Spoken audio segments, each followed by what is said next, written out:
So this is a video about how I made $3 million in a single month. And if you watched my video about how I made $1 million in a single month, you're probably expecting an update when I get to 2 million a month. I never made that update video because I've never made $2 million in a single month. We went straight from 1.4 to 3 million. And the total, I added it up this morning for last month, was $3,033,000 and some change. And so this video, I wanted to explain how that was possible to just double revenue basically overnight, over a single month. And it was actually over for about 2 weeks that we changed our monthly run rate quite a bit. As well as tell you about what it feels like to make this kind of money. As a pretty young guy, I'm pretty young still. It's all relative, but at the same time, this is the kind of video that I wish I saw when I was really, really young and inspired me to work harder. As well as kind of the 3 big things that we changed in our business to be able to make that much money, because it is a massive jump, and there were kind of 3 really big realizations that I made, going from 1 million a month to 3, and then a couple of things that I changed just in the last 2 weeks of this last month that just completely skyrocketed us. So I'll start by saying I wish that I was surprised. I wish that I was shocked. And while me from a year ago was definitely surprised, because this time last year, literally no one would have been more surprised than me because the business was failing. We weren't making any money. We were $500,000 underwater in debt. And sure, I had the Porsche, I had the plane, I had tons of watches. Yes, I could have, sold all those things and gotten myself an extra, couple of months in the business. But no one's buying a Porsche here in Alaska. And if I try to sell the plane, realistically, the entire airplane would have given us 2 more months of runway. It's another 60 days it would have bought us. We were in a tight spot. We were already staring down a mountain of debt. So I'm more surprised than anyone else that we were able to dig ourselves out of it. But that's not for this video. I might talk about that someday, but not today. Today's a good video. And I wish I was shocked. I wish I was surprised. I wish I celebrated more. The 3 million, I celebrated for, legitimately, it was 120 seconds. It was when one of the reps on the team made the final sale on the last day in the last hour that got us over the 3 million mark. I celebrated with them for 120 seconds. It was a cool little bit for the team. But other than that, I honestly wasn't even surprised. I understand the unit economics of my business really, really well. I knew that with a certain amount of marketing budget, with a certain amount of talent, with a certain performance of every single rep on the customer acquisition side, I understood with kind of the attrition of clients that we have right now where we would be. And so that number was very calculated, and it was more like I was relieved that we got it, because then it's oh my God, thank God I wasn't wrong, right? Yeah, it's cool to be right. But in that moment, it really just felt like relief. It was oh, my numbers work. My numbers backed out correctly. I wasn't wrong. As much as I wish that I could properly celebrate it, I think the fun of pushing on and the fun of doing it again this month is way more than any kind of fun that I could have had celebrating. It's kind of this crazy hamster wheel that I'm on now that I don't think I'll ever get off. 4 million, 5 million, I don't think none of that's going to matter.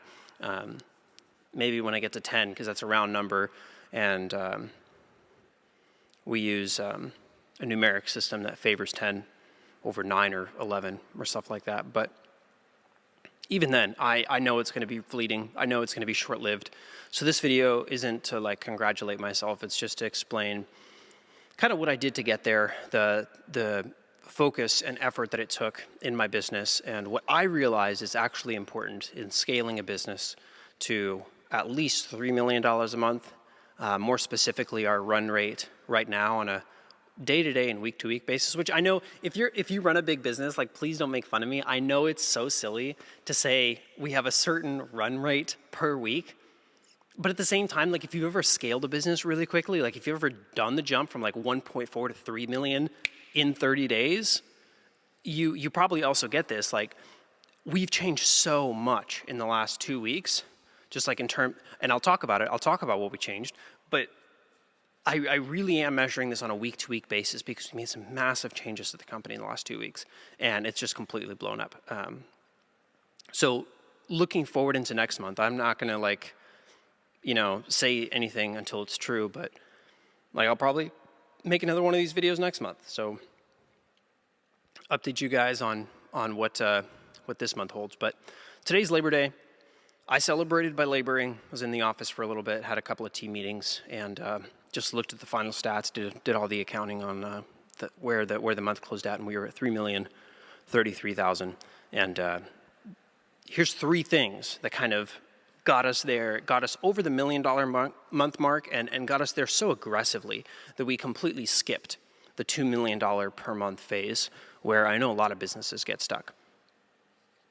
So the first one was that we improved the team, and there were kind of 3 components to this.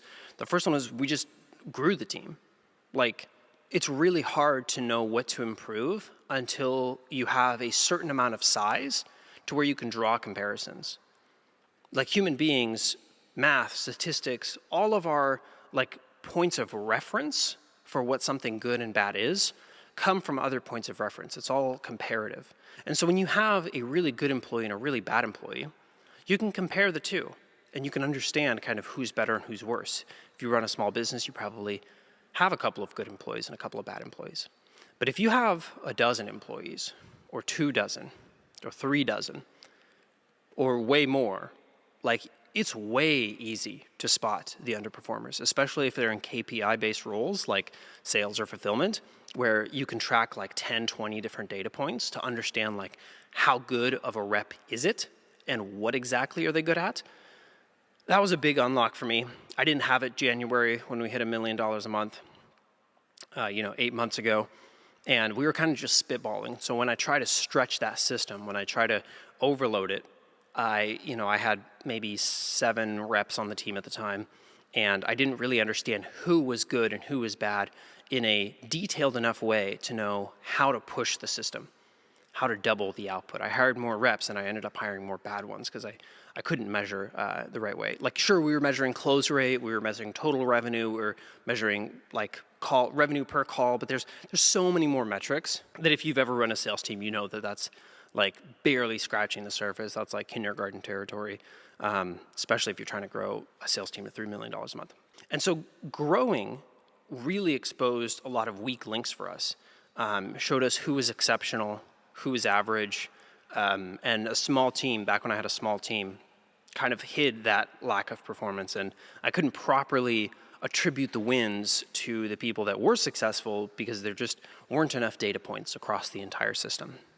And so I recognized that kind of when we were stuck ping-ponging between $1 and $1.4 million a month. We were stuck there for 7 months. It was treacherous, but I didn't want to scale because yes, I could hire more reps and I could artificially inflate the revenue. We couldn't do so with really good margins. And I love my margins because at the end of the day, the net profit's the only thing that matters. We have crazy healthy margins right now. And if you know kind of the back end of some of these online service-based businesses, marketing companies, education companies, if you know what their margins are like, ours are double. Ours are definitely double, if not a little more, based on the EBITDA, because I'm the sole owner. My wife and I own it. I don't have partners, and everyone is salaried or under commission under really, really competitive rates, and they're KPI'd. So if they don't hold up their rates, I just know my numbers. Which kind of brings me to the second point, which is always be hiring for KPI-based roles. So if you have sales or fulfillment, which is highly KPI'd, you should always have the door open to bring on more new talent. There's really no downside to having highly successful people join your team and potentially flush out some of the lower performers. But again, you can't tell until they're on the team and until they start overperforming. And generally, in these kind of profit center based roles like sales, like fulfillment, it's impossibly difficult to have performance not be KPI'd. You always want to be commission based, ideally if they're profit centers. Now, if they're cost centers like accounting, HR, staffing, admin ops, like, yes, totally makes sense. Those people want a salary. It's hard to KPI them and have them be solely compensated based on performance. But sales and fulfillment, keep those doors wide open. Always be hiring and always be comparing stats with the new hires versus the old ones and try to get better talent in. Overhiring really in those kinds of positions is far less of a risk than most people think. And it's just really easy to tell when you can KPI everything who a low performer is and allow them to churn out. Another kind of realization on the talent side, improving the team, which has been massive over the last 8 months, is to overpay for good talent. So the top performers that I have now generate asymmetrical returns for revenue relative to what I pay them. So like an A player outperforms 5 B players right now. And that's like actually the stat that we have on one of our A players, and it's nuts.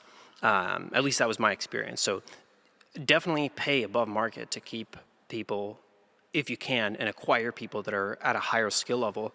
And I totally respect that it's scary if it's your first time hiring someone for 300 or 400 or 500,000 a year. But just recognize that there's a very good reason that Fortune 500 companies do that. And it's because that kind of talent is exceptional. That's why they have so many. Trust me, Fortune 500 companies are way smarter than you and me. They're not hiring those people because they're dummies and they're overpaying. The next kind of big change that we made was about the offer. And I've definitely realized that improving the offer makes literally everything easier, and it's not even close. Some specific examples is one, having a guarantee will get you cheaper leads.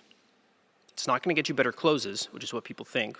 It just gets you cheaper leads, more people through the door for the same amount of ad spend. So they don't magically make your sales team better. And especially if you're selling B2B, like closing is a skill, right?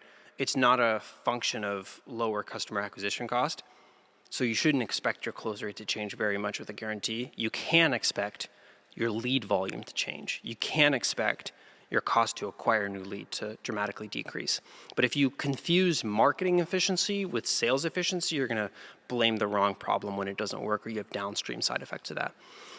The next thing about offers, brand really is everything.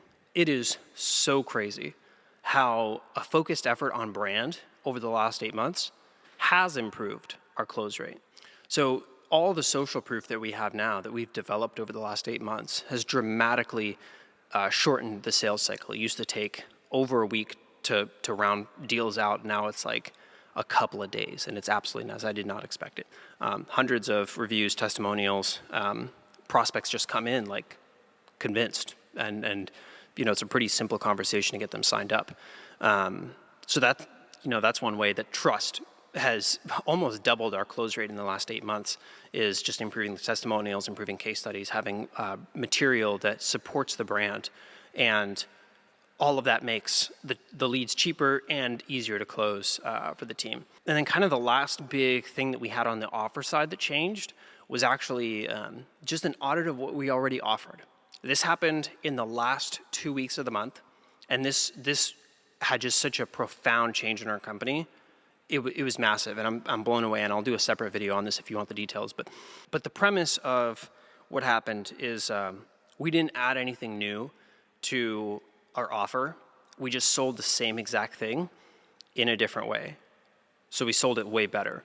And for some people, that might mean reframing the promise, adjusting the pricing a little to have more be upfront versus on the back end, which definitely helps, or highlighting some kind of function of the offer that you already do have. But instead of like bolting new things on, like look at what you already do have. You probably have it there for a reason, probably because it works.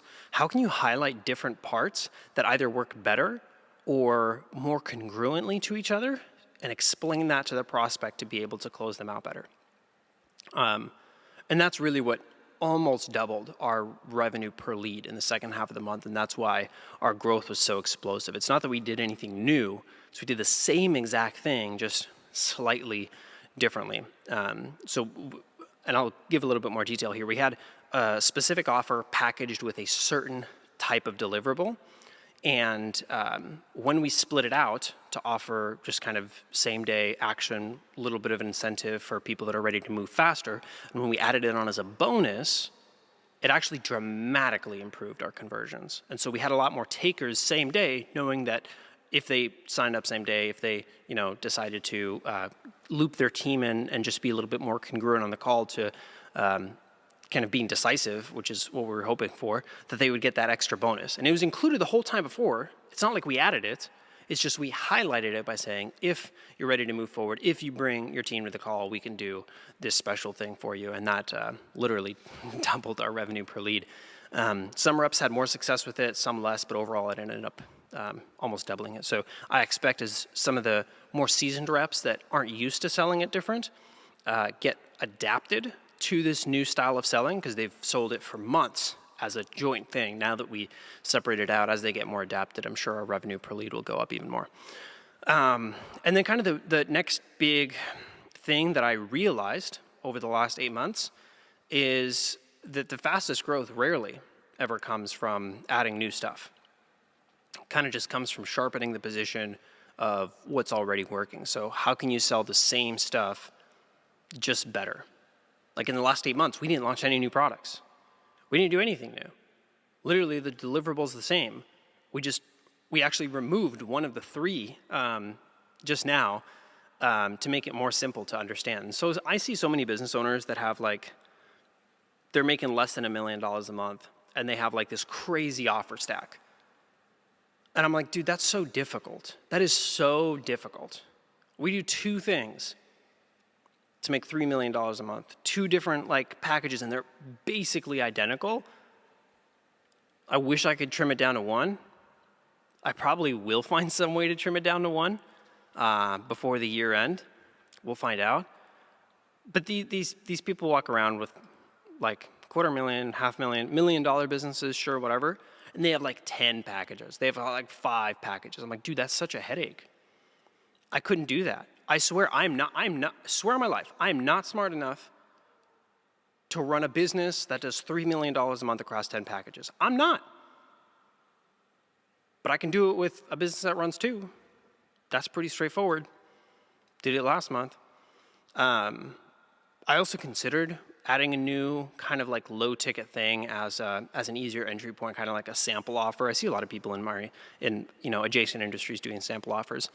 And I've been procrastinating it for 2 months, because secretly I don't think it's what's going to get us to the bigger numbers.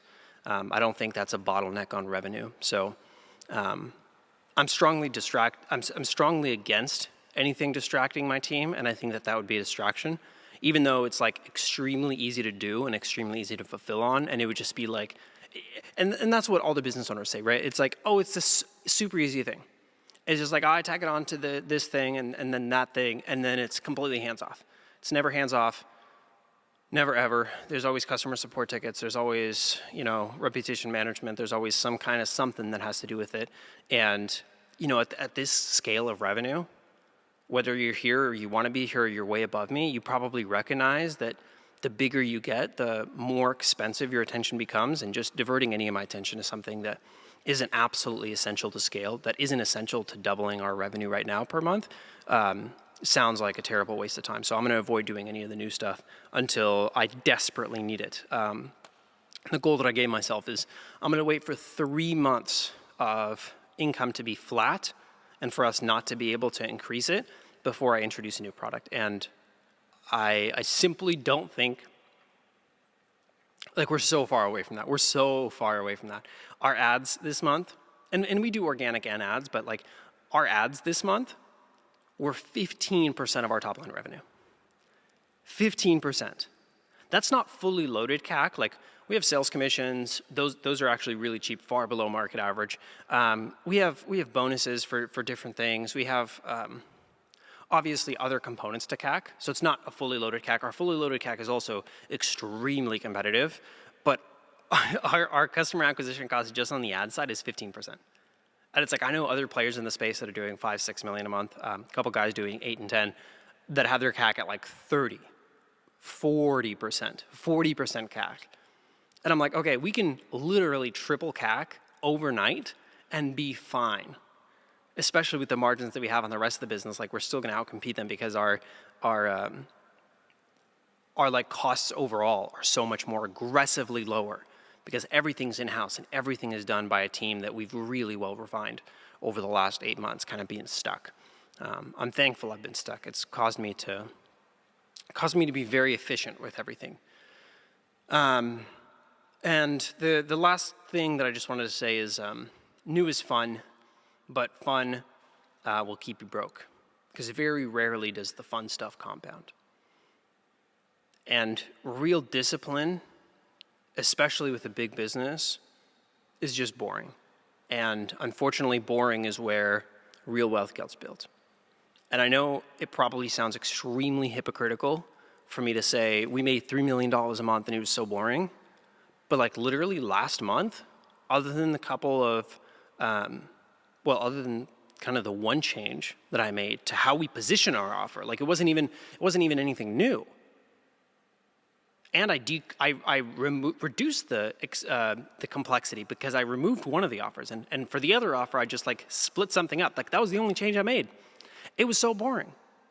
I hardly even worked last month. Like yes, I worked a lot, but I wasn't like 80 hours a week. I wasn't even 60 hours a week. My wife and I had a baby like 5 weeks ago. He's 5 weeks and 1 day. No, he's actually 5 weeks today. We're super busy. We have a brand new baby. I'm hardly sleeping. It is my team that is working. And for me to sit on the sidelines, like, yeah, that's kind of boring. It is boring. But instead of starting a new product, which, is extremely difficult, I looked at how I can double the existing business, the existing profit, without making any new changes. And I think in some ways, that is kind of fun. It is fun to solve a really hard problem with a finite set of constraints, knowing that you got to make more money, but you can't do anything new, right? You can't do any new products.